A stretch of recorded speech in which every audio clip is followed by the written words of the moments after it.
విషమున్నోడు ఇవాళ కడుపుల కత్తులు పెట్టుకొని కౌగిలించుకుంటూ చూస్తున్నాం.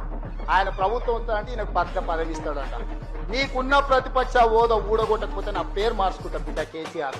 2023లో నిన్ను ఓడగొట్టిన, 2024లో నీకు గుండు సున్న ఇచ్చిన, సర్పంచ్ ఎలక్షన్ లో పాతరేసిన, మున్సిపల్ ఎన్నికల్లో ఉప్పు పాతరేసిన, జూబ్లీ హిల్స్ కంటోన్మెంట్ లో నీకు గోరి కట్టిన, వచ్చేసారి ఆ గోరి మీద మా కాంగ్రెస్ పార్టీ కార్యకర్తలు జెండా ఎగరేస్తారు. ఇదే నా సవాల్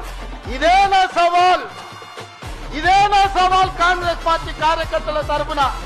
చూసుకుందాం కేసీఆర్, నువ్వు నేను వచ్చే ఎన్నికల్లో నువ్వా నేనా, ప్రజా పాలన పాపాల భైరవుడా, మా కాంగ్రెస్ పార్టీ కార్యకర్తల లక్షలాది మంది 10 ఏళ్ళు చేతులు కట్టుకొని జైలుకు పోయి ప్రాణాలు వదిలి ఊపిరి బిగబట్టి జెండా మోసి అధికారంలోకి వస్తే పాపాల భైరవుడు రావాలి, ప్రజా పాలన పోవాలి అని మాట్లాడడానికి మీకు టికెట్లు వచ్చిందని నేను అడుగుతున్నా మనిషిని.